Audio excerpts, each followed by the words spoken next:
So I want to say for you all, wherever you're at in this space of wherever you're, in terms of desiring control, more control, a lot of control, little control, wherever you're at on that spectrum, it's figure out where you're at in that arena with control, and figure out where you want to be. What would an emotionally healthy person's relationship with control look like? If you were emotionally healthy, what would your relationship with control look like? Welcome to the EQ Gangster podcast, where you will learn practical tools to grow your mental and emotional health and intelligence to be the best version of yourself, both at work and at home. It is real, raw, and transformational. The journey of emotional growth isn't easy, but it's worth it. I believe in you.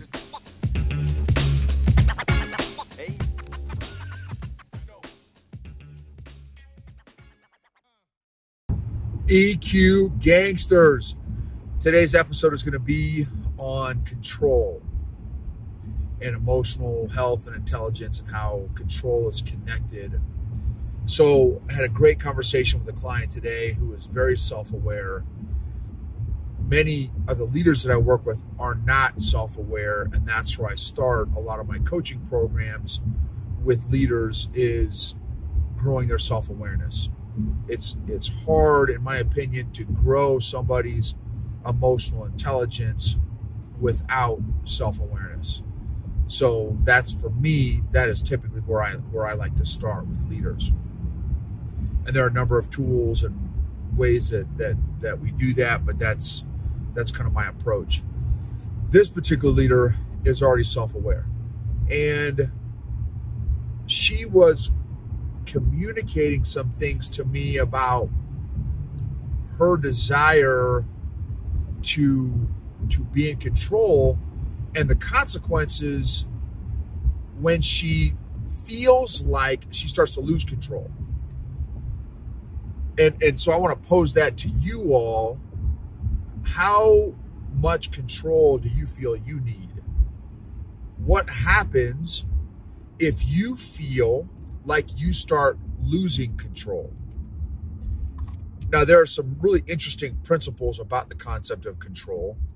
One is every single human being desires a certain degree or level of control. La-di-da-di, everybody. In fact, there have been connections between chaotic environments and mental health challenges and emotional health challenges in chaotic, unstable, unpredictable environments, up to and including your family, and not only your specific family, but also your family of origin. How emotionally stable was the family you grew up in? Was it stable? Was it unstable? And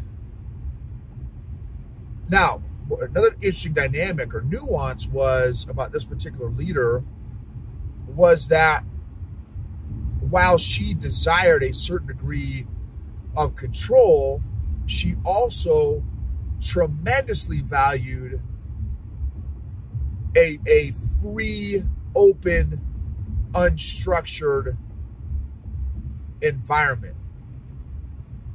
So there's ways to have both, and she was one of these leaders that valued both a degree of control and a free, unstructured environment. Now, what's interesting is, well, a lot of interesting things.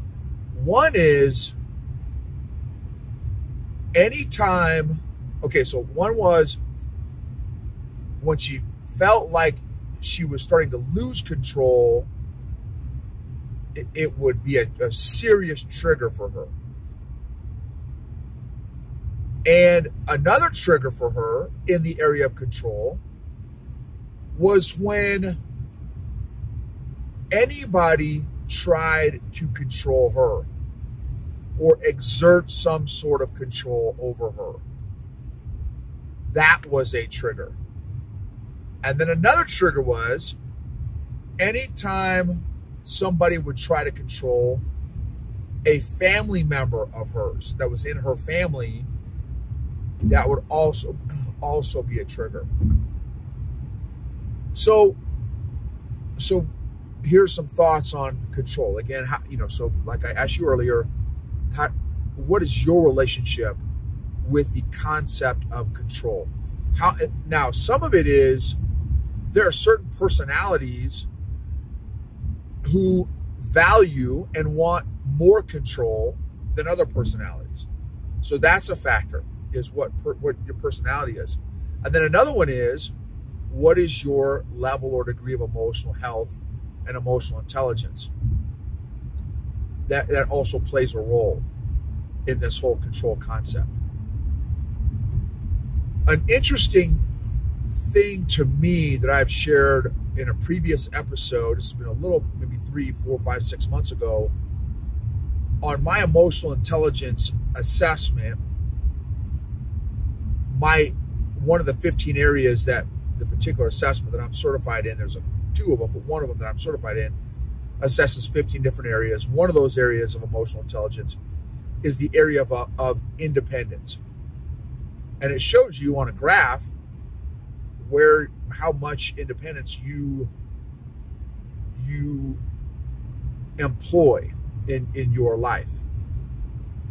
Well, my independence was very high. And so I communicated this to this leader I was working with. And anytime anybody tells me to do anything, it is almost a visceral response or reaction for me to do the exact opposite. Anybody who tries to tell me anything, I'm talking, it could be the littlest thing. Inside, it is almost a visceral reaction for me to do the opposite. I mean, even if it's something that's good for me. Or, yeah, I mean, so I'm like, man, wow, that's pretty interesting. What's that about? Well, some of you, again, if you heard this particular episode, I shared, and again, I know I talk about, my family, and in a lot of cases, it's some of the negative ramifications that I've learned from my family, or consequences from my family from an emotional standpoint. That just happens to be the topic of my podcast. I'm so thankful for my family. I'm so thankful for my parents. I'm so thankful. So thankful. They did a truckload of things amazingly well. No joke, no exaggeration. Amazingly well. There were a few things that they didn't do very well, and that's the stuff that I talk about a lot because that happens to be the topic of my podcast. So now here's what's interesting. I don't know that I've ever made this connection before until having that conversation with this particular leader today. So, and I don't know that I've even shared this on my podcast. I have had an older sister who, so my parents went out on a date, and my sister was 5 months old. My older sister was 5 months old, and my parents dropped off my older sister at a babysitter's house. The babysitter had a 5-year-old kid who kicked my sister in the chest and killed her. Obviously, an incredibly tragic event. And I've cried many times thinking about that story, communicating that story. I can't even wrap my head around it, to be honest with you. If that, it would have destroyed me as a parent. So it's hard for me to, want to say, man, I understand, or I empathize. I empathize, but I can't understand or imagine what my parents went through during that season. Well, 4 years later, boom, I come along, wanting to capture and savor their second chance at having a kid. My mom took pictures, and not just pictures. She took, 10, 20 pictures almost daily of my entire childhood. There are 100, 200. I don't even know how many photo albums. And this is back in the old school photo album days, right? Picture days, old school, pre-digital. Back when the dinosaurs roamed the earth and pterodactyls and stuff. And I'm almost not exaggerating. So like, I would argue that she had photos for just about every single day that I was alive since I was born.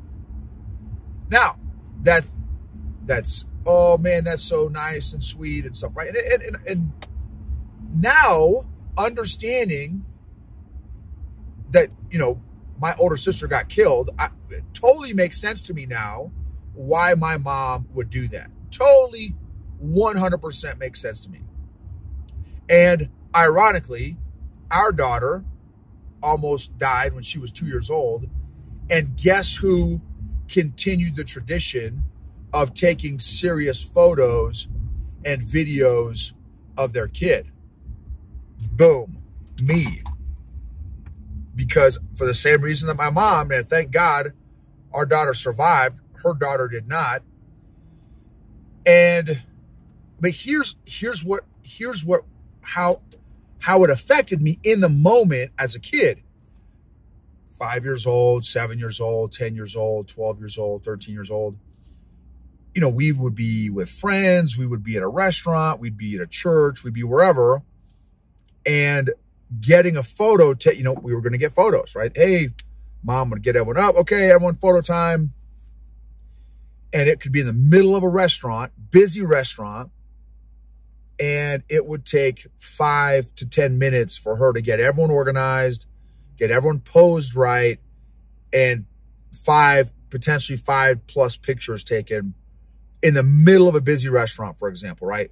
Oh, no, stand over here. Okay, no, you move over there. Okay, no, you switch spots with them. Okay, you're taller, so you go over here. Okay, now, no, you need to smile more. Okay, don't put your hand like this.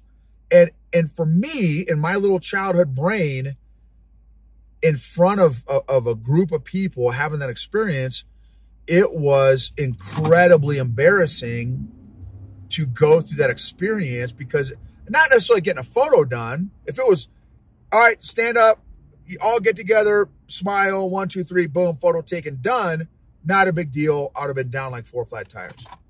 The fact that it was just a massive production, and many times, oftentimes, most of the time, in front of other people, it was a significant emotional event. Every photo opportunity or whatever was a significant emotional event. And again, it was almost daily, that experience.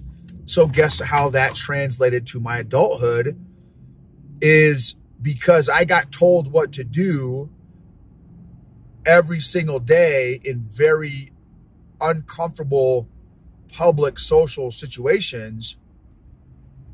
Now anybody tells me anything and I'm like, not no, but HE double hockey sticks no. Because now I've got, serious boundaries, and it's almost like, here's what it's almost like. It's almost like that 10-year-old little boy is saying F you to anybody who tries to tell me what to do.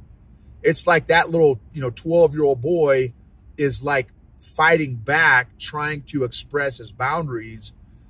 And that is how that childhood experience, how that has affected me as an adult. And so what I told the leader I was working with was, Look, it's completely understandable. And then here's another dynamic.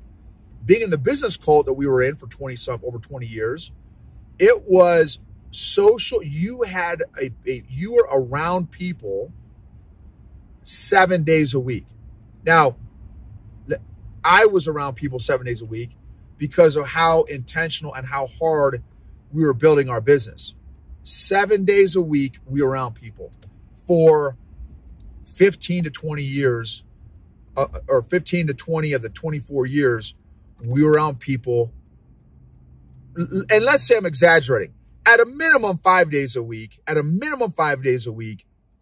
maximum 7 days a week, we were around people. And so when we finally moved to Colorado and started to begin our recovery, our 3+ year recovery process from that very emotionally unhealthy environment of that business cult, I have been very much, I don't want to say anti-people or anti-social, but I have been very, very intentional about who I spend time with. I mean, and even if I've had folks at church, hey, why don't you run this, or let's do a cell, do a cell group or do a Bible study. And I'm like, no, don't want to do a cell group. Don't want to be a part of a cell group. Don't want to be a part of a small group. Don't want to be a part of a Bible study. And I'm like, wow, man, what's that all about? Well, that's what it's all about. It's what happened to me in my childhood, and the business cult, which was 24 years. So the majority of my adult life, I was around people for the majority of my adulthood. Again, to the tune of 5, 6, 7 days a week, which again, in my opinion, was very, very unhealthy. Also, I had no boundaries. Zero about me. It was my fault. I got it. It was my fault. I had no boundaries. And it was, that was recommended. And guess what? It was working. The approach that we use in business was working. We had all kinds of folks in business with us. We did very well in business, top 0.01%. Again, all for very emotional and healthy reasons. And I get it. I understand that and it worked at the time. It worked. And so, but that's how it showed up in my adult life, post or while I'm recovering. And I know that mindset right now is not where I want to end up, but it's where I'm at right now. And I felt God telling me like, hey, Noble, dude, you've been through a very emotionally unhealthy environment for two and a half decades almost, and you had that experience in your childhood. It's where you're at right now. You're in this stage where you want distance and boundaries between you and other people. That's fine. And I also felt him saying like, that's not where you probably want to end up for the rest of your life. But I get that that's where you're at right now, and that's okay. So I want to say for you all, wherever you're at in this space of wherever you're, in terms of desiring control, more control, a lot of control, little control, wherever you're at on that spectrum, figure out where you're at in that arena with control, and figure out where you want to be. What would an emotionally healthy person's relationship with control look like? If you were emotionally healthy, what would your relationship with control look like? Are you a control freak? Do you want a truckload of control? Are you okay with a little bit of control?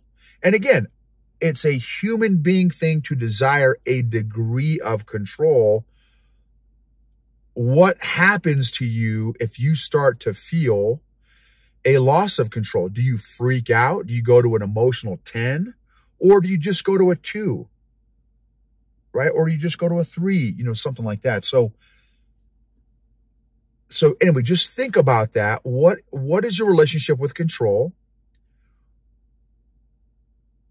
how did that relationship with control begin? Where did it come from? How does your relationship with control affect you? How does that relationship with control affect and impact those around you? And are there areas of this dynamic, with you and your relationship with control that need to be healed?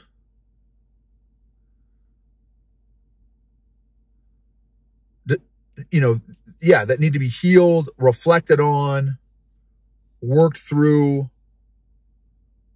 Because I know some people that have some pretty extreme relationships with control that try to control everything. Here's another super interesting little twist for my people pleaser addicts out there.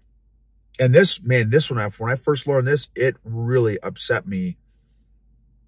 People pleaser addicts try to control their relationships. And again, you're looking at one right now if you're on YouTube with me. You're listening to one right now if you're on the podcast with me. If you are a people pleaser addict, you try to control your relationships. And why?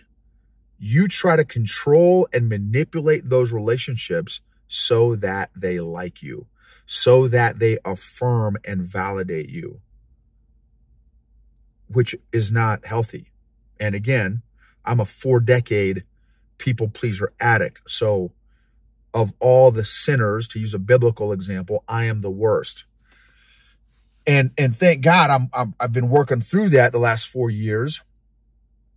And again, I've told you in most of the recent episodes, I think I'm about 90% recovered or recovering from my people pleasing addiction. I know I still have some still in there. So anyway, thoughts. What is your relationship with control? How does it need to change? How does it need to grow? How do you need to heal so that you can begin improving your relationship with this dynamic of control? Emotionally healthy leaders create emotionally healthy cultures and organizations, which lead to maximized and optimized results, outcomes, performance, and engagement. Thank you for taking 15 seconds, 20 seconds to just write a review on the podcast, to rate the podcast, to share a particular episode that you feel maybe was impactful for you. Maybe share it with a colleague, a friend. If you want to take your emotional fitness program to the next level, check out my emotional fitness gym community called the EQ Mafia at eqgangster.com.